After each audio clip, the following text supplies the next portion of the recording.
بسم اللہ الرحمن الرحیم۔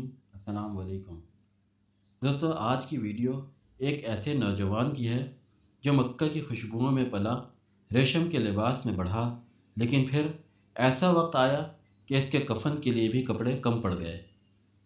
یہ کہانی ہے مصعب بن عمیر کی، جو اسلام کے پہلے سفیر بنے اور جن کی شہادت نے مدینہ میں بسنے والوں کی آنکھیں اشکبار کر دی۔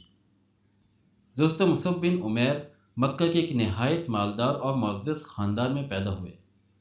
ان کے والدین نے انہیں بہترین پرورش دی اور وہ خوشبو، نفیس لباس اور مکہ کی محفلوں میں نمایاں شخصیت کے طور پر جانے جاتے تھے۔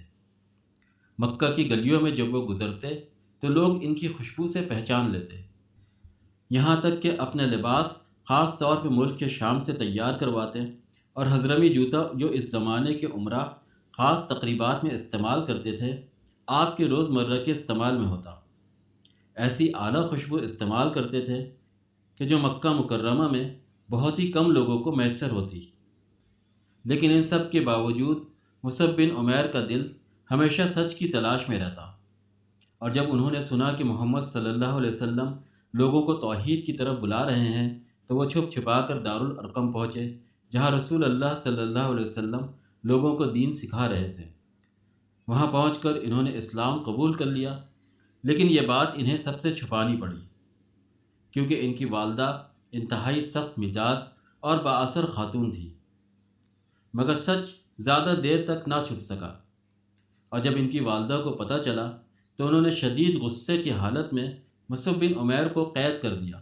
دوستو، قید میں رہنے کے باوجود بھی مصعب بن عمیر کا ایمان متزلزل نہ ہوا، اور جب دین اسلام پھیلنے لگا اور مدینہ کے لوگوں نے بھی اسلام قبول کرنا شروع کیا تو نبی کریم صلی اللہ علیہ وسلم نے فیصلہ کیا کہ کسی کو وہاں بھیجا جائے جو انہیں دین سکھائے، اور اس عظیم کام کے لیے جسے چنا گیا وہ مصعب بن عمیر ہی تھے۔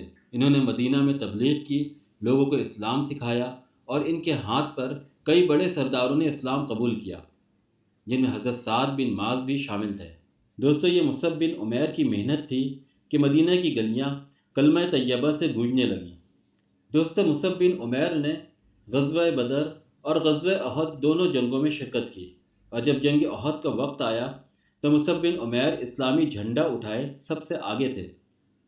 یہی وجہ تھی کہ وہ دشمن کے حملے کا نشانہ بنے، اور جب دشمن نے ان کا ایک ہاتھ کاٹ دیا تو انہوں نے جھنڈے کو دوسرے ہاتھ میں پکڑ لیا، اور جب دوسرا ہاتھ بھی کاٹ دیا گیا دونوں بازوؤں کو ملا کر جھنڈے کو بلند رکھا۔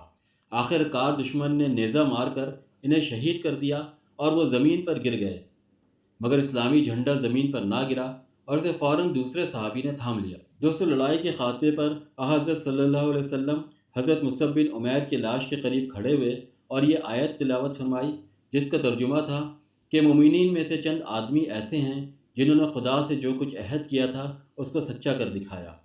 پھر لاش سے مخاطب ہو کر آپ صلی اللہ علیہ وسلم نے فرمایا کہ میں نے تم کو مکہ مکرمہ میں دیکھا تھا جہاں تمہارے جیسا حسین و خوش پوشاک کوئی نہ تھا، لیکن آج دیکھتا ہوں کہ تمہارے بال الجھے ہوئے ہیں اور جسم پر صرف ایک چادر ہے۔ پھر ارشاد ہوا کہ بے شک خدا کا رسول گواہی دیتا ہے کہ تم لوگ قیامت کے دن بارگاہ خداوندی میں حاضر رہو گے۔ اس کے بعد غازیان دین کو حکم ہوا کہ کشتگان راہ خدا کی آخری زیارت کر کے سلام بھیجیں، اور فرمایا قسم ہے اس ذات کی جس کے ہاتھ میں میری جان ہے، روز قیامت تک جو کوئی ان پر سلام بھیجے گا وہ اس کا جواب دیں گے۔ دوستو، اس زمانے میں غربت و افلاس کے باعث شہیدان ملت کو کفن تک نصیب نہ ہوا۔ حضرت مصعب بن عمیر کی لاش پر صرف ایک چادر تھی، جس سے سر چھپایا جاتا تو پاؤں کھل جاتے، اور پاؤں چھپائے جاتے تو سر کھل جاتا۔